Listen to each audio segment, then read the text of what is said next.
What's good, y'all? My name is Zach Young, and welcome back to Young Money Sports. So the NBA playoffs are well underway. The first round is concluded, and only 8 teams remain. This year hasn't been as crazy as the previous one, but there's still been a lot of good games and stories. Who's moving on? Who's going home? Let's find out. Starting out in the West, we've got the Thunder and the Pelicans. Our first sweep of the postseason, and it comes to the shock of absolutely nobody. This could have been a really fun series if the Pelicans were healthy. But without Zion, it was a foregone conclusion. They had a chance to win Game 1, but couldn't even close that out. From that point, New Orleans could never even keep it close. Shea and Jalen Williams were hooping, and the depth of OKC was just too much for the Pelicans to handle. It also didn't help that Brandon Ingram and CJ McCollum decided to build brick houses for 4 games instead of playing basketball. I feel like this was just a lost season for the Pelicans. So much hope gone down the drain because of another Zion injury. I hope that we can get at least one good run with Zion and Ingram, at least for their sake. Clippers versus Mavericks. I think a lot of people were excited about this series when it got confirmed, and it was good, but this is just another case of injuries messing up what could have been an all-time great series. Kawhi Leonard only played in 2 of the 6 games, showing once again that this era of Clippers basketball is cursed, no matter what they try to do. They put together an all-star team from 2016 and still got bounced in the first round. Harden and Paul George had their moments, especially in Game 4, but they still spent most of the series performing their signature disappearing act. Can't forget about Russell Westbrook making another appearance. Missing Kawhi ended up being the difference maker, both offensively and defensively. Luka and Kyrie did their thing, and they're on to the second round. It should be a fairly competitive series against OKC, and we'll get an extra helping of that stupid AT&T ad with Shea and Chet. What a pro wants, what a pro needs, whatever makes me happy sets me free. Timberwolves versus Suns. Not surprised by this result either. Didn't think it would be a sweep, but I still knew Minnesota would win. This was something of a coming out party for Anthony Edwards. Dude was going crazy for all 4 games, especially in the closing minutes of Game 4 with that dunk on Kevin Durant. He may actually be Michael Jordan's son, who knows. This was just another series where depth was the name of the game. Minnesota had almost 7 guys average double figures, while Phoenix only had 3. But I wouldn't expect anything else from the Suns. I was never sold on this team. Your roster is KD, Devin Booker, great value Devin Booker, and a bunch of minimum contract players. They try to rely on name value and ISO ball to get them to a championship, not realizing or caring that their 3 stars all play the exact same way. Maybe someday these front offices will finally figure out that you can't just put 3 good players on a team together and just expect it to work just because these players are good. Your big 3 should all be able to play off each other and generally have different play styles. For Phoenix, their big 3 all just do the same thing. They all just isolate and pull it from mid-range. Like, how was anybody really expecting this to be a serious championship contending team? And the best part is, there's nothing that the Suns can do about this to really fix the team, because they're owing KD, Booker, and Beal $50 million a year each. Just looking like another failed Kevin Durant super team. Nuggets versus Lakers. This was only a 5-game series, but it was a lot closer than you think. The Lakers could just never close out a game or contain Jamal Murray. The Lakers held double-digit leads in 4 out of the 5 games, including a 20-point lead in Game 2, and only came out with 1 win. Jokic, Murray, and MPJ were all playing well, hitting all the right shots at the right times, especially Michael Porter Jr. He didn't swing the rock, and it only resulted in him nearly shooting 50% from beyond the arc. And Jamal Murray, I swear this man only wants to go God mode when he plays the Lakers, and it's funny as hell to see. 2 daggers in this series that made Lakers fans cry themselves to sleep at night. For LA, it seemed like LeBron and AD were the only ones that showed up, and even they had times where it wasn't clicking. D'Lo turned into a pumpkin, and all those players they brought in during free agency performed way below expectations. This could be the beginning of the end for the Lakers, as unless they draft Bronny, there is no guarantee that LeBron will come back. He has a player option and could opt out to go play with the Sun, or maybe just to find a better situation. Let's just say that July is going to be pretty interesting.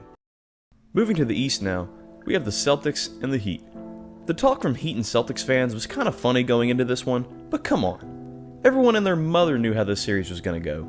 With the injuries that Miami was dealing with going into this series, it was basically Bam Adebayo versus the world. They weren't pulling out any devil magic this time, but even with a healthy roster, I doubt the result would have been any different. Boston is just a well put together team. Their stars and role players actually show up to games. which is on full display during this 5-game slog. And I guess this bald bastard owns the Miami Heat now, which just really pains me to say. Besides Bam, nobody else on Miami showed up. Definitely not Tyler Hero or Caleb Martin. I'm wondering what the front office's response to this will be, especially with Jimmy reportedly wanting another max extension. They may have to make some tough decisions this offseason. And let me tell you, I am all here for it. Cavs versus Magic. This was a good series between two young, up-and-coming teams. This was also the only first-round series to go the distance, and one where the home team won every single game. Orlando had a chance to change that in Game 7, building an 18-point lead in the second quarter. But, like a certain other team in Florida, once the second half hit, everything just went to shit. They hit 10 field goals in the second half. 10 field goals in 24 minutes, shooting less than 25% from the field. Total collapse. I mean, they'll be back, but you can't help but feel like this was a wasted opportunity. I mean, for God's sake, Cleveland was missing Jarrett Allen for the last 3 games of the series. Marcus Morris and Tristan Thompson were getting serious minutes in playoff games in the year of our Lord 2024.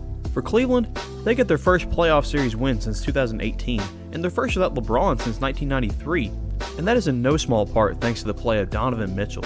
He more than made up for his lackluster play in last year's postseason, with Games 6 and 7 being the highlights. What was always running through my mind when watching these games, though, was that these two teams were giving everything they have, putting up some great numbers, just to get absolutely wrecked by Boston.